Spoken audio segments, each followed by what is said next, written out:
चलिए तो अब हम लोग स्टार्ट करते हैं एरिया बाउंडेड बाय कर्व, या इसी को एक नाम दिया जाता है क्या, application of integrals. Area bounded bye curve या फिर इसी को नाम क्या दिया जाता है, एप्लीकेशन ऑफ इंटीग्रल्स। तो देखो एरिया बाउंडेड बाय कर्व जो है बेसिकली कुछ नहीं है, जो हम लोग डिफरेंस क्या बोलते हैं डेफिनिट इंटीग्रेशन पढ़े हैं वही है, लेकिन डेफिनिट इंटीग्रेशन क्या देता है आपको, अलजेब्रिक एरिया, जबकि एरिया बाउंडेड बाय कर्व का मतलब होगा कि जो एरिया बाउंडेड होगा उसको निकालना है। मतलब एरिया हमेशा क्या होता है आपका, पॉजिटिव होता है ना। एरिया क्या होता है, अगर हमसे पूछे कि कोई चीज़ का एरिया निकालें तो आप मैग्नीट्यूड लोगे, उसका पॉजिटिव वैल्यू लोगे। लेकिन ज़रा सोचिए कि अगर हम लोग डेफिनिट इंटीग्रेशन पढ़े हुए हैं तो उसमें अगर मान लीजिए कुछ कर्व इस तरह का है और मान लीजिए कि हमको मतलब a से लेके b तक इंटीग्रेट करना है, x बराबर a से लेके x बराबर b तक, और ये y बराबर fx का कर्व है।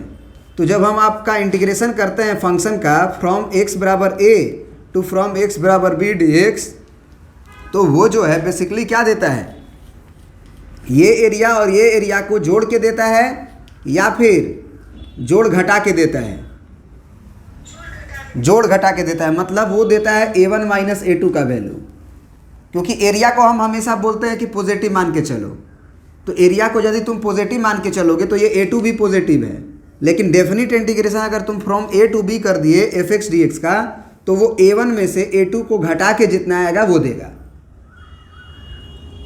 डेफिनिट इंटीग्रेशन ये देता है। लेकिन अगर हमको बोल दे कि find the area of the curve bounded by x बराबर a, ऑर्डिनेट x बराबर a, x बराबर b and fx and x axis, तो हमको एक्चुअल में क्या निकालना होगा, a1 प्लस a2 निकालना होगा। जबकि अगर हम डायरेक्ट इंटीग्रेशन a से b निकाल दें fx dx तो वो घटा के दे देगा, है ना। वो घटा के जो रिजल्ट आएगा ना वो कैलकुलेशन करके देगा। वो आपको a1 माइनस a2 हम दिखा रहे हैं कि वो आएगा इतना, लेकिन वो कैलकुलेट करके दे देगा, आपको पता भी नहीं चलेगा कि कितना ये है और कितना ये है।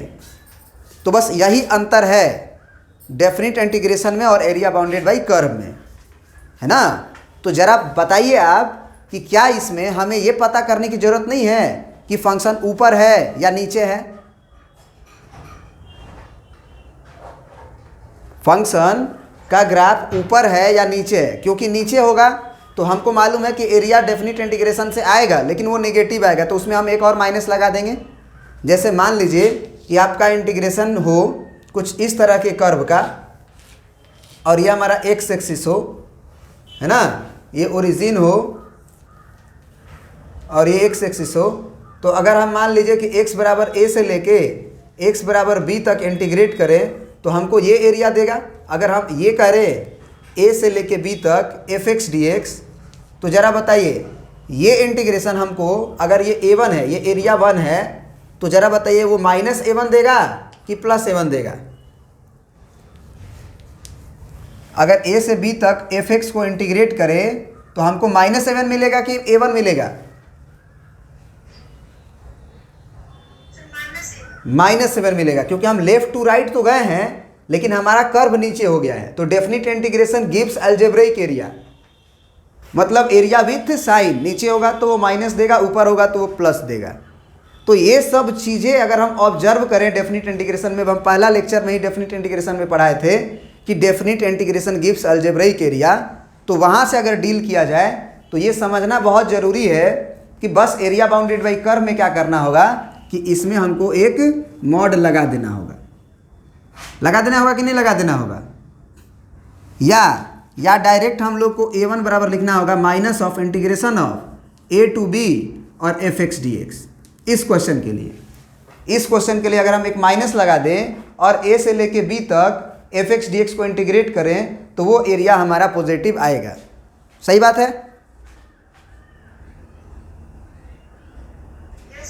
तो माइनस क्यों लगाया जा रहा है, क्योंकि एरिया ऑलवेज भी पॉजिटिव, तो इसीलिए हमको मालूम है कि a से b fx dx को इंटीग्रेट करेंगे तो कर्व अगर नीचे है तो नेगेटिव आएगा, तो हम एक माइनस लगाएंगे। तो अब हम छोटा छोटा थ्योरी जो है करके कि कुछ एरिया जब ऊपर हो तब क्या होगा, कुछ एरिया नीचे होगा तब क्या होगा, पूरा एरिया नीचे होगा तब क्या होगा, एरिया बाउंडेड बाई कर्व का फार्मूला छोटा छोटा फार्मूलाज करके लिखेंगे। कोई दिक्कत? एक बात और भी पता होना चाहिए आपको कि अगर हम इंटीग्रेशन में लेफ़्ट टू राइट जाते हैं तो उसको पॉजिटिव माना जाता है। लेफ़्ट टू राइट जाते हैं तो पॉजिटिव माना जाता है, ऊपर रहते हैं तो पॉजिटिव माना जाता है। तो नेगेटिव दो तरह से आता है, दो तरह से नेगेटिव आता है डेफिनेट इंटीग्रेशन में। एक तो आपका ग्राफ अगर ऊपर हो, आपका ग्राफ ऊपर हो, है ना, लेकिन आप अगर ए से बी तक इंटीग्रेशन हो और ये एफ एक्स हो तो इसका एरिया इस तरह भी नेगेटिव आता है। अगर एफ एक्स को इंटीग्रेट कर दिया जाए बी से लेके ए तक डी एक्स, तो ये जो अगर a1 है तो वो माइनस a1 देगा। ये बात पता है कि नहीं आपको? बताए थे डेफिनेट इंटीग्रेशन में कि अगर आपको ए से बी जाना है और ऊपर है तभी एरिया पॉजिटिव आएगा। आप ऊपर हैं लेकिन राइट टू लेफ्ट आए हैं तो आपका ये जो इंटीग्रेशन देगा वो अलजेब्रिक एरिया देगा, मतलब एरिया निगेटिव देगा, मतलब ये एरिया निगेटिव आएगा। तो एक तो राइट टू लेफ्ट के आने से नेगेटिव होता है। अब यही इंटीग्रेशन में हम अगर ऐसे कर दें इंटीग्रेशन ए से B F X D X तो वो प्लस a1 देगा। बात समझ रहे हैं? बोलिए। अब जरा ये बताइए तो, इसमें बताइए तो, अगर मान लीजिए आपका ग्राफ ऐसे कुछ हो और ये मान लीजिए ओरिजिन हो 0, ये x बराबर a हो और ये x बराबर b हो, तो अगर हम बोलें कि integration b to a F X D X क्या देगा? ये एरिया हम मान लेते हैं a1 है, तो एरिया को हम हमेशा बोलते हैं कि तुम पॉजिटिव मान के चलना। तो एरिया ये पॉजिटिव है तो ये वैल्यू क्या देगा? प्लस a1 देगा कि माइनस a1 देगा? प्लस a1 देगा। काहे प्लस a1 देगा भाई? क्योंकि देखो नीचे हैं लेकिन राइट टू लेफ्ट इंटीग्रेट किए हैं, लेफ्ट टू राइट नहीं। तो एक तो निगेटिव राइट टू लेफ्ट की वजह से आया और एक नीचे की वजह से आया तो वो प्लस हो गया है ना, प्लस हो गया है। तो ये बात आप अगर दो चीज़ एरिया बाउंडेड बाई कर्व में याद रखोगे कि एरिया अगर ऊपर है और लेफ्ट टू राइट गए हैं तो पॉजिटिव आएगा, एरिया अगर नीचे है और राइट टू लेफ्ट आए हैं तो भी पॉजिटिव आएगा। नेगेटिव कब आ सकता है? जब हमारा ग्राफ नीचे हो फंक्शन का और हम लेफ्ट टू राइट गए तो नेगेटिव आ सकता है। या एक और तरीका से कब नेगेटिव आ सकता है कि ग्राफ ऊपर हो और हम राइट टू लेफ्ट गए हैं। सही बात है? तो ये बातें याद रखोगे तो एरिया बाउंडेड बाई कर्व जो है बहुत आसान है। अब छोटा छोटा नोट करके फटाफट हम लोग एरिया बाउंडेड बाई कर्व को ख़त्म करते हैं। पहला नोट क्या है? लिखोगे इफ पहला नोट इंपोर्टेंट नोट करके लिखना है ना। ये कह सकते हो कि कॉन्सेप्ट है, कॉन्सेप्ट नंबर 1 ऐसे भी लिख सकते हो। कॉन्सेप्ट नंबर 1 क्या होगा कि if y is equal to F X is, या फिर ऐसे F X is greater than 0, है ना, greater than 0 for x belongs to close interval a to b, then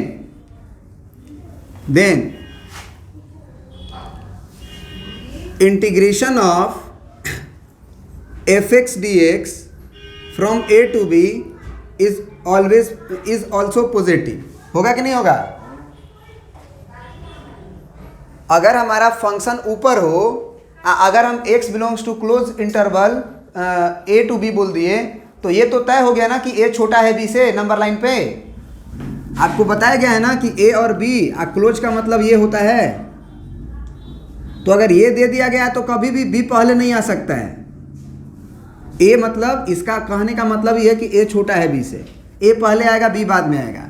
तो अगर हमारा फंक्शन ग्रेटर देन 0 है मतलब ग्राफ कुछ कैसा बन रहा होगा?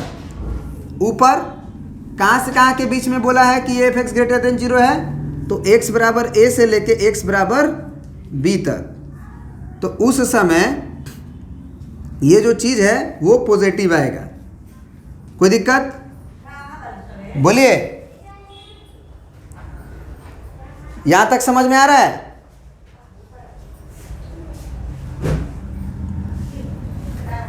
सुन पा रहे हैं आप लोग? अब तो दूसरा नोट लिखोगे। ये तो पहला कॉन्सेप्ट नंबर 1। अब concept number 2। Concept number 2, if f(x) is less than 0 for all x belonging to, ऐसे यहाँ भी लिख लेना, फॉर ऑल, ऐसे for all x belonging to a to b, then integration of a to b f(x) dx is less than 0 कि नहीं? बोलो। क्योंकि इसका मतलब a से b तक दे दिया तो a जो है निश्चित रूप से पहले है, मतलब a छोटा है b से। तो ग्राफ वाइज देखा जाए तो x बराबर a से लेके x बराबर b तक में हमारा ग्राफ निश्चित रूप से नीचे हुआ होगा, तभी तो f(x) को लेस देन 0 बोला गया। तो f(x) लेस देन 0 मतलब ग्राफ नीचे है और a से b तक ये है। तो निश्चित रूप से जब हम इंटीग्रेशन a से b करेंगे तो डेफिनेट इंटीग्रेशन ये है, तो वो भैया हमको नेगेटिव वैल्यू देगा। एरिया देगा हमको मालूम है कि, लेकिन वो जो भी आएगा वो नेगेटिव आएगा। तो फॉर अगर हमको बोल दे कि फॉर एरिया है ना, ऐसे पूछे कि फाइंड एरिया बिटवीन, ऐसे एरिया बिटवीन x बराबर a, x बराबर b and f(x) and x axis, then हमको एरिया बराबर क्या लिखना चाहिए? देन a बराबर क्या लिखना चाहिए? Minus of integration a to b f(x) dx लिखना चाहिए कि नहीं? और इस केस में क्या हम लोग एरिया बराबर सिंपल एरिया बराबर इंटीग्रेशन a से b f(x) dx लिख सकते हैं? बोलो। इस केस में जो एरिया आएगा, क्या उस एरिया को a से b तक f(x) dx सिंपल लिख सकते हैं? क्योंकि हमको पता है कि वो पॉजिटिव एरिया है। क्लियर है? अब नोट नंबर 3 लिखेंगे, यानी कि concept number 3।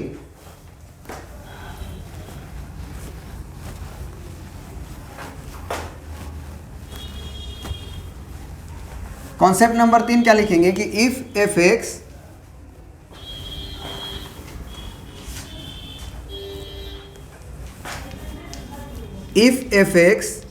is greater than 0 for all x belonging to, greater than equal to 0 भी लिख सकते हो, from all x belonging to a to b या a to c लिख लो, a to c, and f(x) is less than 0 for all x belonging to b to c, c to b,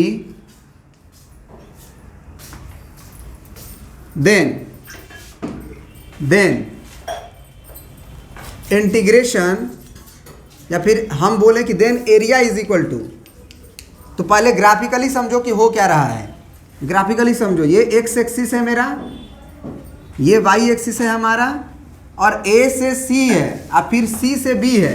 इसका मतलब तो ये जरूर है ना, ये बात है ना, c बीच में भी ना आएगा।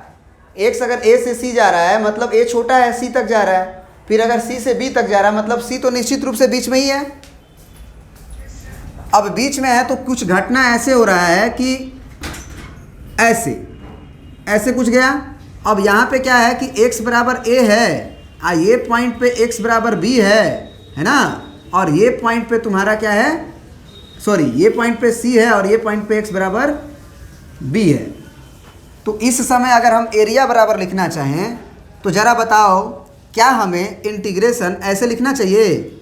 a से अगर मतलब डायरेक्ट अगर तुम ऐसे लिख दोगे, मतलब ऐसे एरिया बराबर a से लेके अगर पूरा एरिया निकालना है तो तुम अगर डायरेक्ट लिख दोगे कि फ्रॉम a से b f(x) dx, तो ये गलत होगा कि नहीं होगा? एरिया अगर हम पूछे कि एरिया बाउंडेड बाई x बराबर a टू x बराबर b and f(x) and x axis, तो गलत होगा कि नहीं?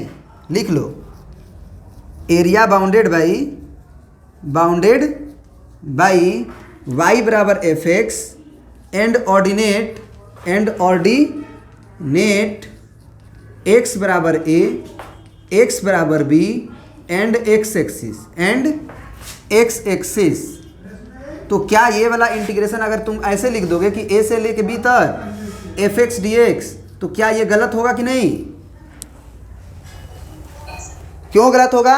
क्योंकि इसके कैलकुलेशन में जानते हो क्या आया होगा, अगर ये A1 है और ये A2 है तो वो निश्चित रूप से A1 माइनस A2 करके दिया होगा। तो इस केस में हमको एरिया क्या लिखना चाहिए? हमको इस केस में एरिया बराबर रिक्वायर्ड एरिया बराबर हमको जो चाहिए रिक्वायर्ड एरिया बराबर हमें लिखना चाहिए क्या? इंटीग्रेशन A से लेके C तक तो कोई दिक्कत नहीं है fx dx, A से लेके C तक कोई दिक्कत नहीं है fx dx। एरिया A1 आएगा पॉजिटिव, लेकिन यहाँ से यहाँ तक जाएंगे तो एक माइनस लगा देना चाहिए C से B तक fx dx। बोलो तो क्यों लगाना चाहिए? क्योंकि अगर C से B तक जाएंगे और हम नीचे हैं तो लेफ्ट टू राइट जा रहे हैं तो उससे पॉजिटिव होता है, लेकिन नीचे की वजह से नेगेटिव आएगा तो एक माइनस हम भी लगा देंगे। तो ये समझना जरूरी था। तो अब ये भी हो गया तुम्हारा, ऊपर था तो भी हो गया, नीचे हो गया तो भी हो गया, है ना। चलो चलो ये तो हो गया। अब इसको प्रिंट कर लो पहले, फिर एक आध को कॉन्सेप्ट और बताते हैं। अब एक और बात सुनो कि एरिया अभी जो हम पढ़ रहे हैं एक्चुअल में वो पढ़ रहे हैं कि area bounded by curve and line पढ़ रहे हैं। And line, area bounded by curve and line कैसे? आज दो तरीके से एरिया निकलेगा। अगर हमसे बोल दे, जैसे देखो, मतलब हमारी बात को समझने का कोशिश करना कि अगर हम ये बोलें इंटीग्रेशन fx dx और a से लेके b तक, तो अगर हम ग्राफ ये बनाए रहें ऐसे, है ना, ग्राफ कुछ ऐसे बनाए रहें तो x बराबर a से लेके x बराबर b तक में, x बराबर a से लेके x बराबर b तक में जब हम एरिया निकालते हैं तो एक्चुअल में हम x के रेस्पेक्ट में डिफ्रेंशिएट कर रहे होते हैं। तो ये होता है, ये इसको लिख लेना नोट करके, ये गिव्स, ये अगर ये फिगर है तब gives area between ordinate x बराबर a। देखो जो वर्टिकल लाइन होता है ना y एक्सिस को, अच्छा एक बात बताओ, y एक्सिस को ऑर्डिनेट बोलते हैं ना, y एक्सिस को ऑर्डिनेट बोलते हैं। तो उसी तरह से जो y एक्सिस के पैरेलल लाइंस होंगे उसे भी हम लोग ऑर्डिनेट के ही नाम से जानते हैं। ये सीसा नहीं होगा, ऑर्डिनेट ही होगा। x बराबर a जो वर्टिकल लाइंस होंगे उसे ऑर्डिनेट बोलेंगे। तो ऑर्डिनेट x बराबर a एंड x बराबर b एंड y बराबर fx एंड x एक्सिस। तो देखो ये x एक्सिस कहाँ से आता है? देखो ये तो x बराबर a समझ में आता है, x बराबर b समझ में आता है, fx समझ में आता है, लेकिन अगर आप dx के रेस्पेक्ट में डिफ्रेंशिएट किए हो तो dx बोलता है कि x एक्सिस के रेस्पेक्ट में। तो x एक्सिस के रेस्पेक्ट में क्या किया जाता है, ये जितने भी एरियाज हैं उसमें से एक पार्टीशन काटा जाता है और जिसका लेंथ माना जाता है ये ब्रेड्थ। लेंथ तो हमारा fx हो गया, लेंथ हमारा क्या हो गया? अगर जो x डालेंगे वही ना y के वैल्यू को है ना fx बोलते हैं।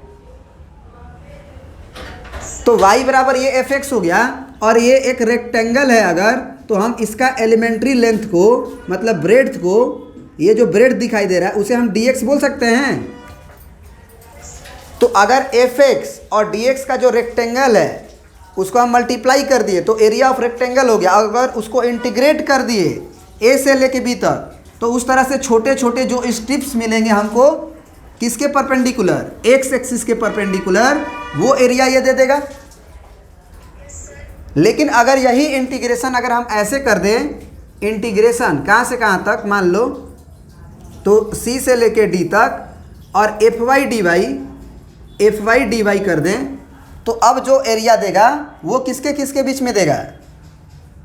अगर ग्राफ ऐसा हो तब, मान लो इसके लिए हम ग्राफ यहाँ बनाते हैं, कुछ ऐसा ग्राफ हो मान लो, और x बराबर c यहाँ हो और x बराबर d यहाँ हो। अब की बार x बराबर होगा कि y बराबर होगा? क्योंकि पैरेलल टू x एक्सिस जो इक्वेशन होता है उसके लिए y को फिक्स करना पड़ता है। y वाला डिस्टेंस फिक्स होगा तब ना y के x के पैरेलल होगा, परपेंडिकुलर डिस्टेंस फिक्स होगा तब। तो उस समय अगर हम ये बोलें कि दिस गिव्स, अगर ये फिगर है तो, या फिर एरिया बाउंडेड बाई एब्सिसा, है ना, एब्सिसा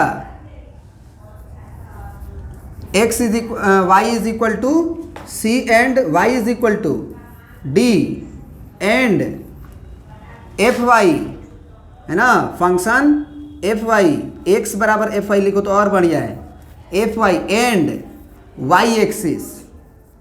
वाई एक्सिस मतलब समझते हो, जैसे डी वाई है तो डी वाई का मतलब होता है, देखो एफ वाई का मतलब फंक्शन हुआ, यहाँ अगर वाई है तो ये वाई बराबर हुआ, ये वाई बराबर हुआ, समझ में आ रहा है बात।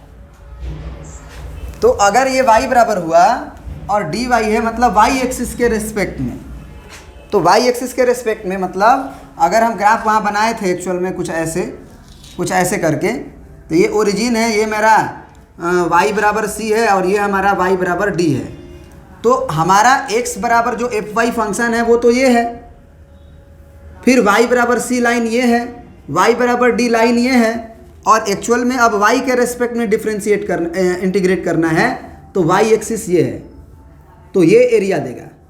तो इसके लिए क्या होता है एक्चुअल में, ये dy जो लेंथ होगा वो y के अलोंग होगा कि x के अलोंग होगा, तो y के अलोंग होगा तो एक रेक्टेंगल बना लो ये। अब ये जो रेक्टेंगल बना उसमें ये जो लेंथ दिख रहा है तुम्हें, ये वाला,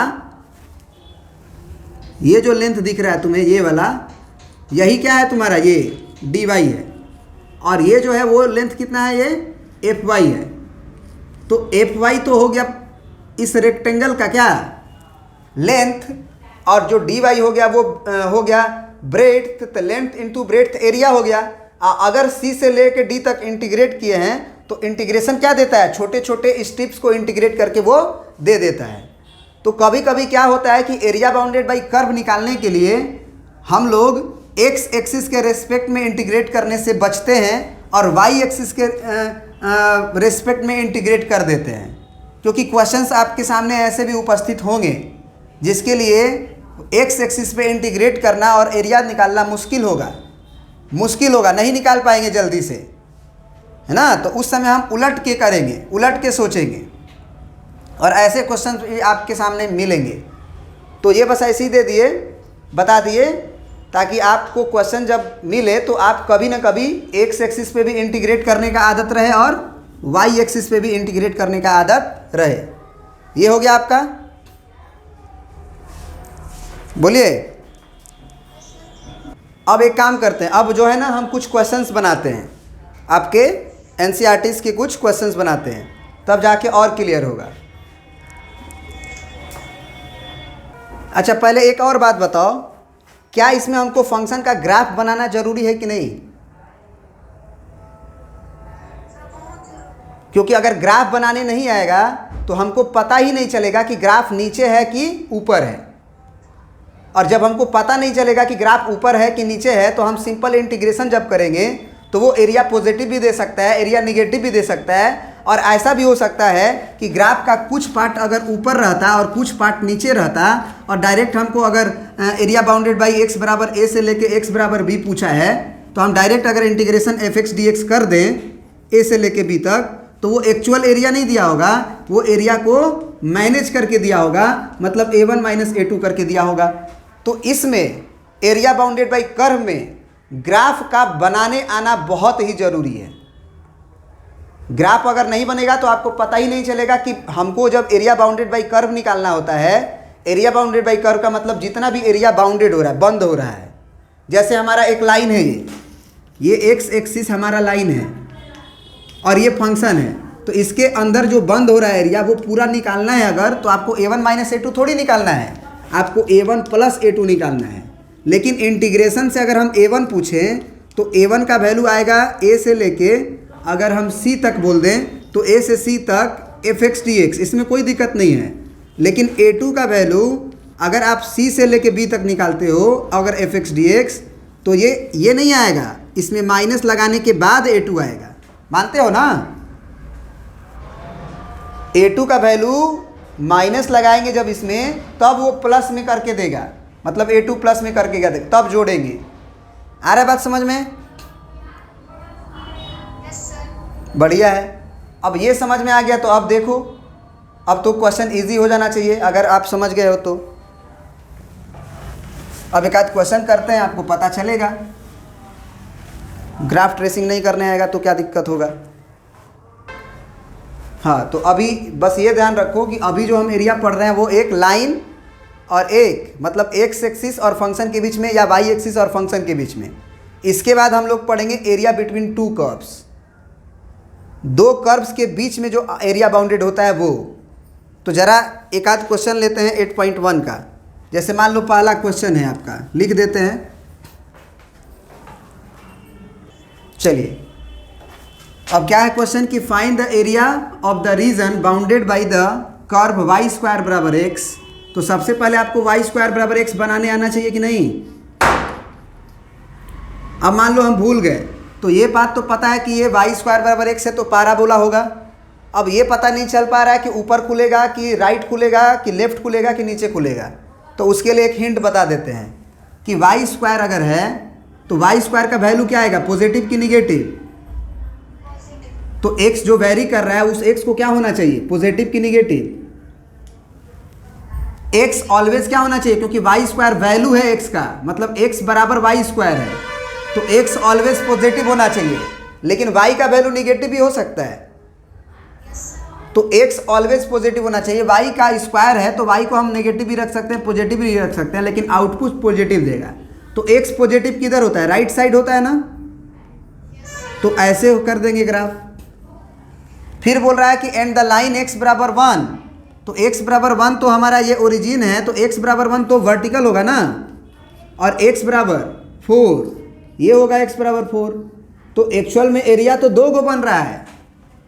अगर हम बोलें कि find the area of the region bounded bye curve, तो कर्व से जो बाउंडेड है, ध्यान से देखो, कर्व से ये कर्व हो गया हमारा, और एक्स बराबर 1 लाइन हुआ, ये भी ना कर्व हुआ पूरा। तो एक्स बराबर 1 लाइन, एक्स बराबर 4 लाइन के बीच में एरिया तो ये भी होगा, लेकिन इन्होंने क्या बोल रखा है, दोनों होगा एरिया, ये भी पूरा और ये भी पूरा। लेकिन इन्होंने क्या बोल रखा है कि इन फर्स्ट क्वाड्रेंट ओनली। तो फर्स्ट क्वाड्रेंट के लिए हम केवल ये ना चाहिए हमको। तो सबसे पहले ये पता करो कि ये y बराबर क्या होगा। तो एक्चुअली ये ग्राफ है वाई स्क्वायर बराबर एक्स का, तो y बराबर plus minus root under X होगा। तो एक्चुअल में आपको पता है कि y ऊपर में पॉजिटिव होता है और y नीचे में एक्स एक्सिस के नीचे में निगेटिव होता है। तो ऊपर वाला जो ग्राफ है वो y बराबर अंडर रूट एक्स का माना जाएगा, और नीचे वाला जो ग्राफ है y बराबर माइनस अंडर रूट एक्स का माना जाएगा। इसीलिए तो प्लस और माइनस दोनों आया है। आया बात समझ में? तो y बराबर एफ एक्स ही हमारा फंक्शन होता है, लेकिन ये वाई स्क्वायर बराबर एक्स दिया था। तो y बराबर जब निकाले तो plus minus under root X आया। क्यों आया? क्योंकि एक ऊपर के लिए होगा और एक नीचे के लिए होगा।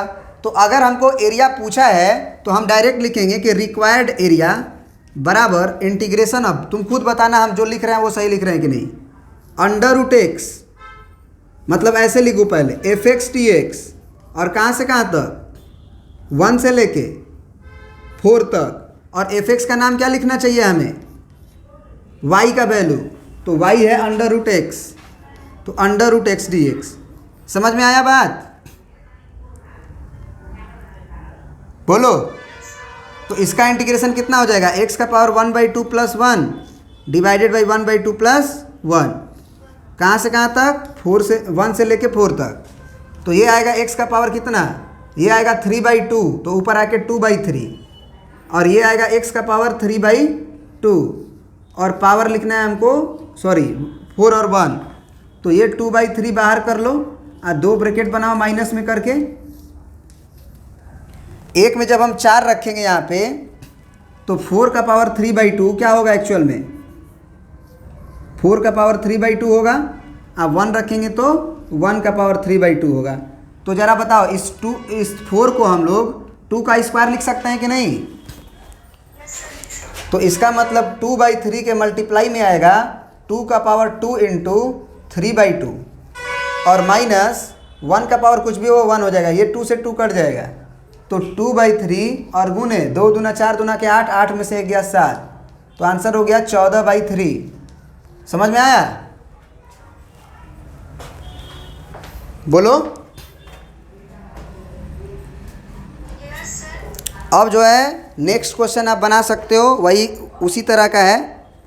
अब हम आपको एक क्वेश्चन बताने जा रहे हैं 3 नंबर, जो वाई एक्सिस के रेस्पेक्ट में इंटीग्रेट करना होगा। ज़रा देखिएगा 3 नंबर क्वेश्चन। अब ज़रा देखो ये क्वेश्चन में क्या कह रहा है पहले कि find the area of the region bounded by X square बराबर 4y, वाई बराबर 2, वाई बराबर 4 and Y axis in the first quadrant. सबसे पहले हम इसका ग्राफ बनाएंगे। तो जब हम ग्राफ बनाने जाएंगे तो देखो क्या होगा। ये हो गया हमारा एक्स एक्सिस, ये हो गया हमारा वाई एक्सिस। इसमें तुमको ग्राफ अगर नहीं समझ में आ रहा कि किधर खुलेगा, ऊपर कि नीचे कि राइट कि लेफ्ट, तो तुम इससे पूछो एक्स स्क्वायर का वैल्यू ऑलवेज पॉजिटिव होता है, मतलब 4y ऑलवेज पॉजिटिव। तो एक्स निगेटिव हो सकता है क्योंकि उस पर स्क्वायर है, उसमें कोई दिक्कत नहीं है, लेकिन इसका वैल्यू जो आएगा 4y का वो एक्स स्क्वायर है, मतलब y कभी निगेटिव नहीं होगा। और y किधर पॉजिटिव होता है? बोलो। ऊपर। तो ऊपर y पॉजिटिव होता है तो ग्राफ हमारा ऐसे होगा। माइक ऑफ कर लो। तो ग्राफ हमारा कुछ ऐसे होगा। अब यहाँ पे ग्राफ बनाने के बाद इन्होंने बोला है कि ग्राफ के बीच में एरिया बाउंडेड बाय दिस, फिर y बराबर 2। तो y बराबर 2 तो हमारा x एक्सिस के पैरेलल लाइन होगा, तो ये हो गया y बराबर 2। फिर बोला है y बराबर 4, तो y बराबर 4 यहाँ होगा। तो area bounded by the region of the function this and y बराबर 2, y बराबर 4 एंड y एक्सिस। तो y एक्सिस के बीच में है, तो आप पहले चारों को बनाओ लाइन को। तो ये हमारा y एक्सिस था, ये हमारा y बराबर 4 था, ये हमारा y बराबर 2 था, और ये हमारा फंक्शन था पूरा का पूरा। तो इससे बंद आकृति हमको ये दोनों मिलेंगे, लेकिन हमको केवल किस में रहना है? फर्स्ट क्वाड्रेंट में। तो इससे फंक्शन से और y बराबर 2 लाइन से और y एक्सिस से बंद आकृति केवल यही दिखाई देगा। आ रहा बात समझ में? बोलो। तो इसका एरिया जब हमको निकालना है तो हम देख रहे हैं ना कि हमारा जो स्ट्रिप्स बन रहे हैं वो y के रेस्पेक्ट में बन रहे हैं, x के रेस्पेक्ट में नहीं बन रहे हैं, है ना। तो अब बताओ कि x, ये देखो देखो ये एक्स स्क्वायर बराबर 4y है, तो x बराबर क्या आएगा?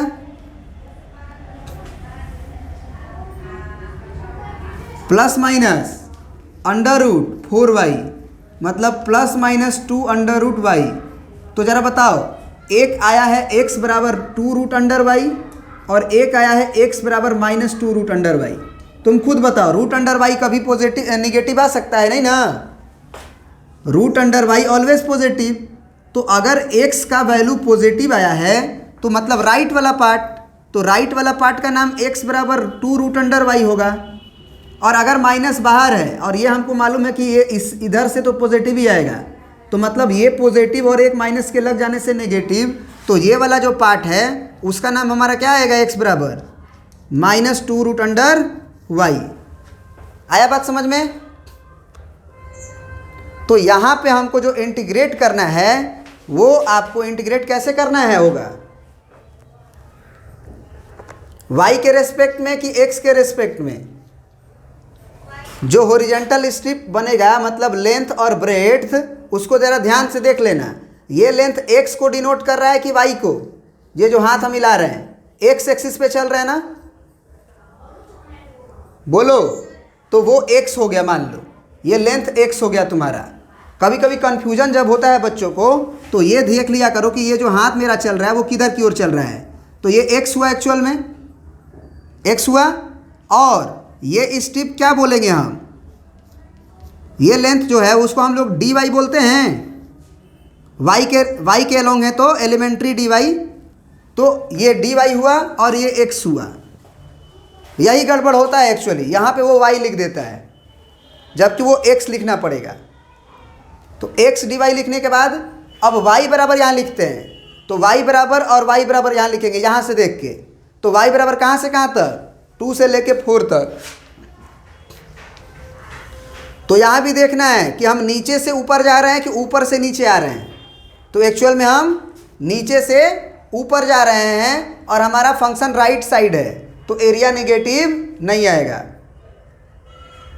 जैसे उसमें हम लोग जब इंटीग्रेशन कर रहे थे तो हमको पता था कि लेफ़्ट टू राइट जाते हैं और फंक्शन ऊपर होता है तो एरिया पॉजिटिव आता है। उसी तरह से इसमें हमको ध्यान देना होगा कि अगर हम ऊपर हैं, ऊपर मतलब सॉरी, अगर हम वाई एक्सिस के राइट साइड हैं तो राइट मतलब पॉजिटिव, और साथ ही साथ नीचे से अगर ऊपर गए हैं तो पॉजिटिव। इसमें कब नेगेटिव आ सकता है, कब कब इसमें कब कब एरिया नेगेटिव आ सकता है? यदि आप ऊपर से नीचे आओ और राइट में रहो तब नेगेटिव आ सकता है। बात समझ रहे हो ना? ऊपर से नीचे आओ, राइट के लिए तो पॉजिटिव होता है, याद रखना।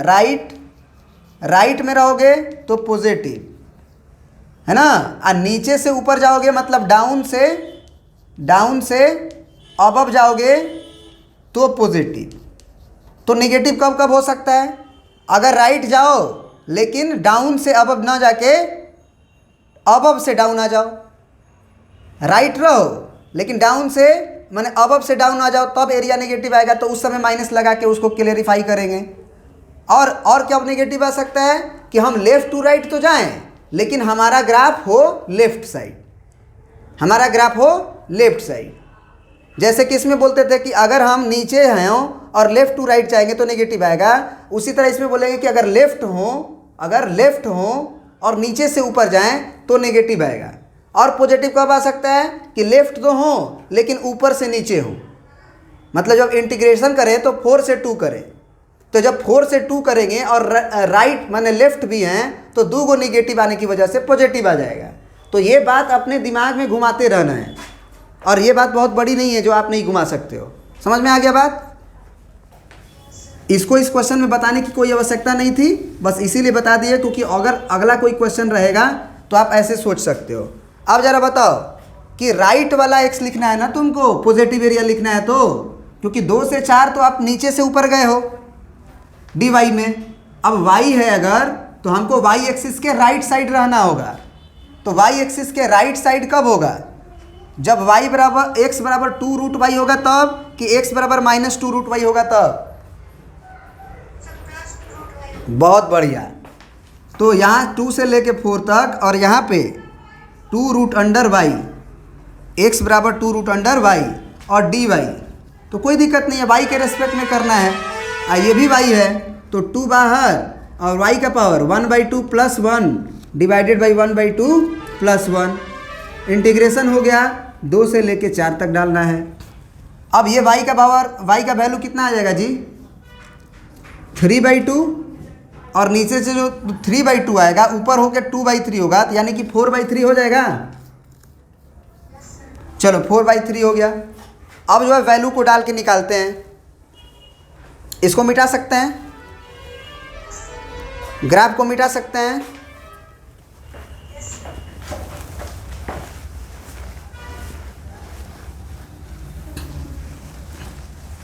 अब ज़रा हमें बताइए क्या होगा। 4/3 बाहर और 2 गो ब्रैकेट बनाएंगे, माइनस लिखेंगे, एक ब्रैकेट में हो गया 4/, अच्छा पावर जो था सॉरी 4/3 थोड़ी, हाँ 4 रख रहे थे, तो 4 का पावर 3/2, अगला में 2 का पावर 3/2। तो यहाँ से हम क्या बोल सकते हैं ज़रा बताओ?